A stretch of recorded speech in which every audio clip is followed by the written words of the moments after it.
Bharatiya Janata party के पूर्व राष्ट्रीय अध्यक्ष और केंद्रीय गृह मंत्री राजनाथ सिंह ने अमरावती में आयोजित सांसद आनंदराव अडसुल की प्रचार सभा के दौरान जमकर आनंदराव अडसुल के कसीदे पढ़े।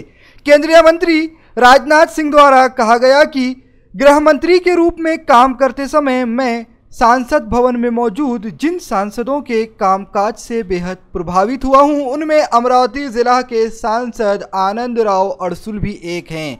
बेहद शालीन व संजीदा व्यक्तित्व में रखने वाले आनंदराव अडसुल लोकसभा में जिस तरह से तथ्यों व आंकड़ों के आधार पर विषयों को प्रस्तुत करते हैं और राष्ट्रीय व प्रदेश स्तर के मसलों के साथ ही अपने निर्वाचन क्षेत्र के विकास हेतु तत्परता दिखाते हैं, इस बात का मैं बहुत ही कायल हूँ। अमरावती जिला की जनता को चाहिए कि वह व्यापक राष्ट्रहित व अपने संसदीय क्षेत्र के विकास हेतु भारी बहुमत के साथ भाजपा सेना रिपाई आठौले गठबंधन के प्रत्याशी सांसद आनंदराव अडसुल को विजय बनाएं। इस तरह का प्रतिपादन केंद्रीय गृह मंत्री राजनाथ सिंह द्वारा दिया गया। अमरावती शहर के नेहरू मैदान पर भाजपा सेना युति प्रत्याशी सांसद आनंदराव अडसुल के प्रचार हेतु 9 अप्रैल को भव्य जनसभा का आयोजन किया गया था, जिसमें केंद्रीय गृह मंत्री राजनाथ सिंह प्रमुख रूप से उपस्थित थे और उन्होंने इस प्रचार सभा के जरिए अमरावती लोकसभा निर्वाचन क्षेत्र के मतदाताओं से भाजपा सेना युति प्रत्याशी आनंदराव अडसुल के पक्ष में मतदान करने का आह्वान किया। तो खासदार आनंदराव जी अडसुल के लिए आप सबसे अपील करने के लिए यहाँ पर मौजूद हुआ।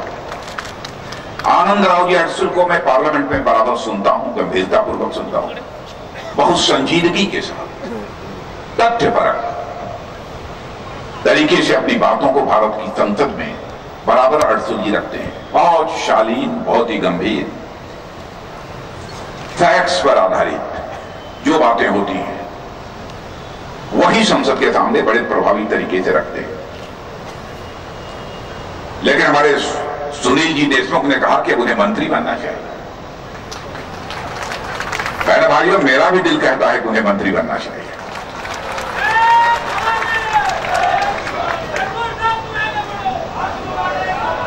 लेकिन इतना मैं जरूर कह सकता हूं कि मैं एक अच्छा वकील हो सकता हूं। मैं बना तो नहीं सकता, लेकिन अच्छा वकील हो सकता हूं। मैं वकालत जरूर करूंगा, मैं आपको विश्वास दिलाता हूं। बहन भाइयों, भाजपा शिवसेना युति का जहां तक प्रश्न है, मैं यह मानता हूं भाजपा शिवसेना एक दूसरे के नेचुरल एलाई हैं, स्वाभाविक दोस्त हैं। आपने देखा बीच में कुछ लोगों को यह लगने लगा था कि शायद भाजपा और शिवसेना का यह गठबंधन टूट जाएगा। मैं बराबर लोगों से कहता था कि मैं दावे के साथ कहता हूं, परमात्मा ने दोनों राजनीतिक पार्टियों को साथ रहकर ही चलने के लिए धरती पर भेजा है, इसलिए किसी भी सूरत में यह गठबंधन टूटेगा नहीं, और हुआ भी यही। मैं यह मानता हूं कि नेचुरल लड़ाई है, स्वाभाविक एक दूसरे के दोस्त हैं। किसी से व्यक्तिगत नाराजगी हो सकती है, लेकिन हम लोग राजनीति यदि करते हैं तो केवल सरकार बनाने के लिए राजनीति नहीं करते हैं। हम राजनीति करते हैं तो समाज बनाने के लिए राजनीति करते हैं, देश बनाने के लिए राजनीति करते हैं। और हर व्यक्ति का, हर नागरिक का धर्म है। हमें उसकी राजनाथ सिंह से नाराजगी हो सकती है, लेकिन राजनाथ सिंह से नाराजगी है इसका मतलब बीजेपी को वोट न दें, यह नहीं होना चाहिए।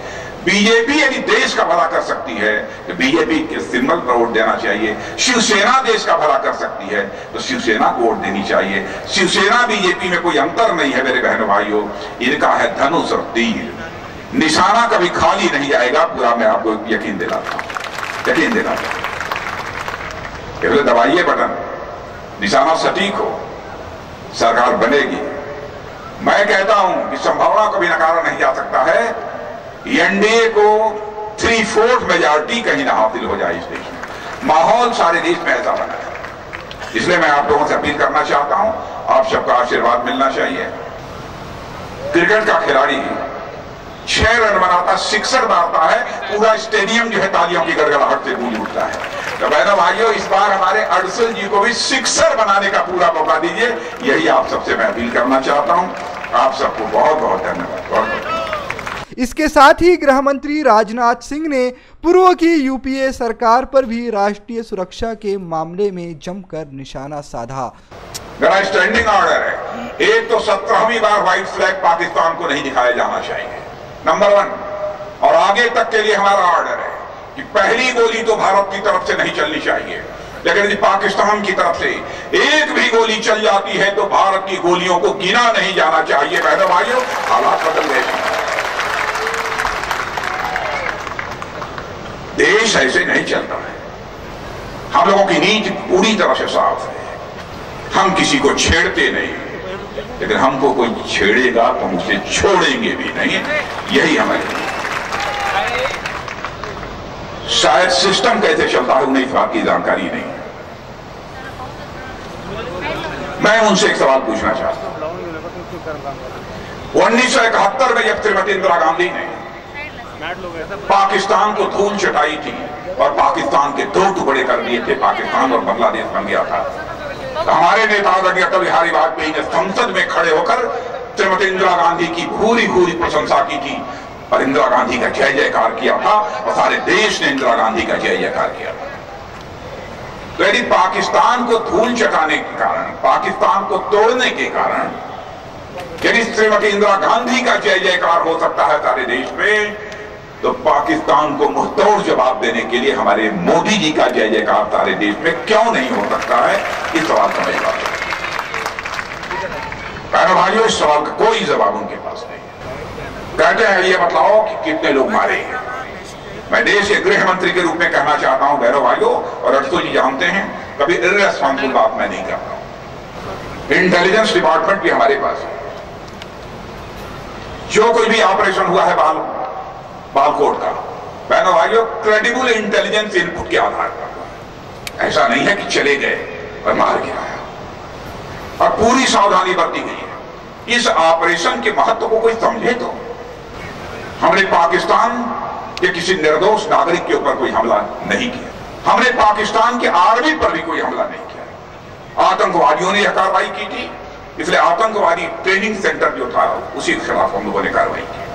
हमने पूरी सावधानी बरती कि हम किसी देश की संप्रभुता पर हम चोट नहीं पहुंचाएंगे।